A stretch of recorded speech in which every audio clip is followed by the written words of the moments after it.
함께 보실 말씀 로마서 11장 7절. 우리 한 목소리로 같이 읽겠습니다. 시작.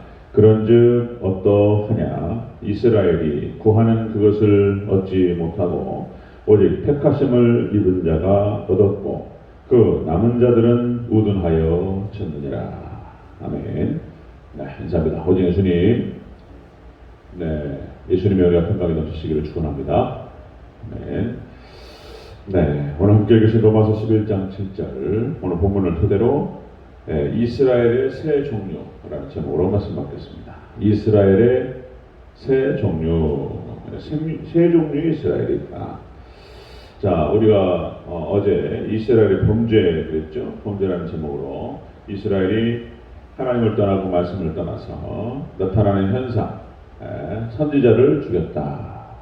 그리고 예배를 해방했다. 그렇게 해서 세 번째 주의 종을 괴롭혔다라고 하는 것입니다.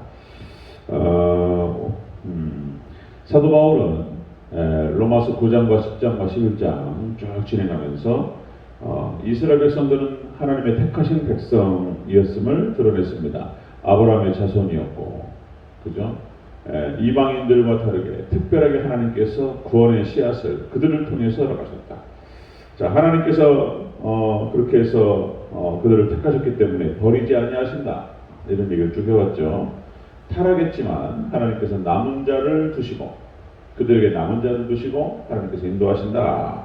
이런 얘기를 했는데요. 그런데 또 한편으로는 타락상과 죄악에 대해서 지적하는 것을 보셨습니다. 타락상, 선지자들을 죽이고 예배를 떠나고 회방하고 그리고 주의 종들을 괴롭히고 이랬다는 것입니다. 자, 그렇게 이 과정에서 이스라엘은 세 종류의 부류로 나뉩니다. 세 종류. 딱 두 종류인데 하나를 더 볼 수 있어요. 안타까운 사람이 나타나죠. 자, 이스라엘의 세 종류. 첫 번째입니다. 첫 번째. 자, 구하여도 얻지 못한 자들이었습니다. 자, 7절을 읽겠습니다. 7절 초반으로. 시작. 그런즉 어떠하냐 이스라엘이 구하는 그것을 얻지 못하고. 아멘. 자, 구하여도 얻지 못한 사람들이 있었다. 이게 안타까운 사람들이죠. 메시아를 기다렸습니다.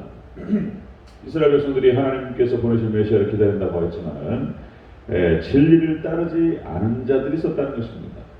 진리를 따르지 않으면서 메시아를 구했다는 것이죠. 여기서 구하여도 얻지 못했다라고 하는 것이 이 얻다라고 하는 것은 만나다, 도달하다, 소유하다 이런 뜻이에요. 만나다. 자, 참된 진리를 따르지 않았기 때문에 진리 대신 예수님을 만나지 못했고 도달하지 못했고 소유하지 못한 사람들이었습니다. 참된 진리의 길과 구원의 길을 가지 못했다. 자, 이사야서 44장 18절에 이렇게 나타나죠. 그들이 알지 못하고 깨닫지 못하는 그 눈이 가리워져서 보지 못하고 그 마음이 어두워져서 깨닫지 못함이라. 이렇게 기록되고 있습니다. 자, 눈이 가리워서 보지 못했다. 그리고 마음이 어두워서 깨닫지 못했다. 이것이 이제 같은 말이에요. 같은 마음을, 같은 표현을, 같은 뜻을 다르게 표현하는 것인데, 눈이 가리워져서 보지 못했다. 눈이라고 하는 것, 그러니까 이제 우리가 인식의 세계를 시선이라고 하는 것으로 이제 바꿔서 표현하죠. 인식의 머릿속에서 생각하고 하는 것들을 우리가 무엇을 보냐 보지 못하냐 이게 시선으로 바꿔서 표현하는데요. 자, 마음이 어두워서 깨닫지 못했다. 이게 같은 표현이다. 메시아를 기다렸지만 그들이 메시아 대망 세상을 가지고 약속의 말씀을 붙들고 기다렸다는 것입니다. 그런데 그 메시아가 육적이고 인간적이고 정치적인 메시아를 기다렸다. 그죠? 신약 시대에 그들이 바라봤던 그래서 예수님을 알아주지 못했다. 영적인 예수님을 알 수가 없었다는 것입니다. 우리를 무엇으로부터 구원을 하느냐? 로마의 속국이 아니고 정치적인 메시아였던 것이죠. 인간적으로 육적으로 생각했다는 것입니다. 역시 물질과 세상적인 것들로 인해서 미혹되었기 때문에 육신적이고 정치적인 메시아를 기다렸고 그리고 가룟 유다도 마찬가지였던 것으로 보여요. 예수님의 모습이 막 처음에 너무나 강력하게 대단하게 나타났죠. 선상수훈의 말씀, 탁월한 가르침을 보통 랍비들과는 차원이 달랐습니다. 그리고 병든 자가 일어나고, 그죠? 뭐 어마어마했죠. 물고기 2마리와 보리떡 5개로 5,000명을 오겠다. 뭐 어마어마한 기적을 일으키고. 근데 그것이 무슨 의미인지를 깨닫지 못했다는 것입니다.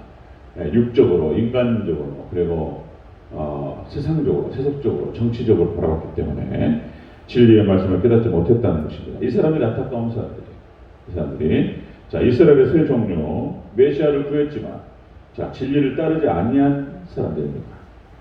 진리를 따르는 게 중요하다는 것이죠. 자, 세 종류의 이스라엘. 자, 두 번째로 택하심을 입은 자는 얻었습니다. 이 사람들. 자, 중반부까지 읽겠습니다. 조금부터 시작. 그런즉 어떠하냐? 이스라엘이 구하는 것을 얻지 못하고 오직 택하심을 입은 자가 얻었고. 아멘. 택하심을 입은 자는 얻었다. 구원을 얻었다. 이런 뜻입니다. 여기 택자라고 하는 것은 선택, 택하심, 선택이라는 뜻인데 이게 참 어려운 거죠. 어려운 거. 자, 에베소서 1장 5절에서 그러니까 에베소 교회를 향해서 교회론을 얘기하면서 사도 바울이 너희가 예정을 입었다 이런 표현을 써요. 자, 1장 5절에서 그 기쁘신 뜻대로 우리를 예정하사 예수 그리스도로 말미암아 자기의 아들들이 되게 하셨으니, 그죠? 택하심을 받았고 예정을 받아서 너희가 하나님의 아들들이 되었다. 자, 이 택했다. 누구는 또 택하고 또 누구는 또 택하지 않냐 말이죠. 자, 이것은 이제 과정에서는 우리가 알 수 없다. 그래서 이제 우리가 결론적으로밖에 알 수가 없다. 자, 구약시대 엘리야 시대는 특히 남은 자 7,000명 있었고, 그리고 신약시대 초대교회 성도들이죠. 택한 자들이. 초대교회 성도들, 베드로의 설교를 듣고 반응을 했던 사람들입니다. 베드로의 설교가 성령 충만한 가운데 선포되고 그 설교 말씀을 듣고 우리는 어찌할꼬 이렇게 반응했던 사람들이 있었다는 거예요. 그 말씀을 깨닫고, 그래서 너희가 회개하고 세례를 받으라. 예수님을 영접하고 세례를 받으라. 이렇게 선포하죠. 자, 이렇게 반응했던 사람들. 그래서 누가 택한 자인지 누가 택하지 않은 자인지 알 수 있는 것은 복음을 증거해 봐야 되는 거예요. 예수님을 소개하고 그들에게 진리 말씀을 선포했을 때에 복음을 드러냈을 때 반응을 하느냐 하지 않느냐로 알 수 있는 것이지 결과로 알 수 있는 것이 과정에서는 알 수 없죠. 또다시 말씀드리면 이 예정이라고 하는 것은 운명론이라든지 결정론을 얘기하는 것이 아니고 우리 하나님의 백성들이 돌이켜보면서 이게 하나님의 은혜였구나. 나의 나됨은 내가 구원을 받았고 내가 은혜를 입은 것은 내가 나의 어떤 선택이 잘한 것이 아니었고 하나님의 전적인 은혜였구나. 이것이 하나님의 주권 가운데 있었구나. 이것을 깨닫고 하나님께 영광 돌리기 위해서 하나님 말씀하시는 겁니다. 여러분들 모든 것은 꼭 그렇게 생각하셔야 돼요. 오직 삼위일체 하나님의 은혜인 줄로 믿습니다. 모든 영광 하나님께 돌리시기를 주의 이름으로 축원합니다. 그러니까 그걸 그러기 위해서 예정론을 말하는 거예요. 자, 세 종류, 이스라엘의 세 종류는 안타까운 사람들, 메시아를 구했지만은 진리를 따르지 않아서 만나지 못한 사람들. 이 사람들이 안타까운 거예요. 진리를 따르는 게 중요해요. 두 번째는 진리를 따랐다는 거예요. 진리를 깨닫고 따른 자, 이 자가 이 사람들이 구원 얻은 자들이다. 자, 세 번째, 이 세 번째 보겠습니다. 남은 자들은 우둔하여졌다는 것입니다. 우둔하여졌다. 안타까운 사람들이죠. 7절 전체적으로 다시 한번 읽겠습니다. 시작. 그런즉 어떠하냐?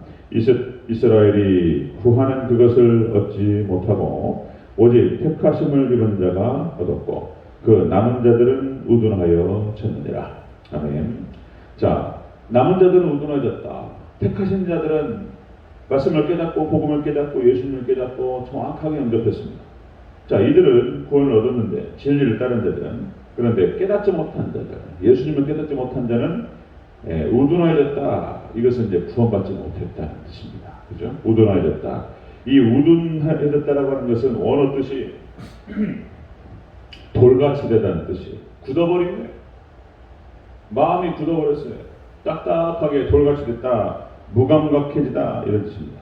예수님을 보고도 복음을 듣고 말씀을 듣고도 돌같이 되어버렸어요. 깨닫지 못했다는 뜻입니다. 또다시 이제 수요일 날 말씀을 나눌 텐데요. 씨 뿌리는 자의 비유, 그죠? 예수님께서 오셔서 씨를 뿌렸어요. 생명이 씨입니다. 그게 제대로만 들어가면은 심겨지면은 그것이 생명을 잉태하고 그것이 성장하기 시작해요. 그런데 길가에 뿌려지고 돌밭에 뿌려지고 가시밭에 뿌려지고 마음같이 그 씨를 키울 수 있는 상태가 아니었다, 그런 얘기죠. 자, 이사야서 6장 9절에서 이렇게 나타납니다. 여호와께서 이르시되 가서 이 백성에게 이르기를 너희가 듣기는 들어도 깨닫지 못할 것이요. 마음이 하나님에게서부터 진리에서부터 떠나버렸어. 마음을 세상에 뺏겨버렸어. 물질에 뺏기고 또 민다세, 인본주의, 민주주의, 다원주의, 세속주의, 그죠? 이렇게 뺏겨버렸다는 것입니다. 그래서 깨닫지 못했던 것입니다. 말씀을 구분하지 못하고 그렇게 해서 마음의 중심이 다른 것에 꽉 차 있었어요. 그러니까 말씀이 진리가 들어올 수 있는 여지가 없었습니다. 안타까운 사람들을 우둔해졌다는 뜻이 바로 그런 뜻입니다. 돌같이 굳어버렸다. 자, 이렇게 해서 이스라엘의 세 종류의 이스라엘이 나타나는데, 자, 안타까운 사람들, 메시아를 구했지만 진리를 따르지 않았기 때문에 만나지 못했습니다. 이 사람들, 진리가 중요하다. 진리를 따르는 것이, 예수님 따르는 게 중요하다. 두 번째가 예수님을 진리를 깨닫고 따른 자들이다. 이 자들이 구원을 받습니다. 그리고 세 번째, 진리를 깨닫지 못하고 우둔해진 자들, 마음에 돌같이 굳어버린 자들, 이런 자들이 구원을 받지 못합니다.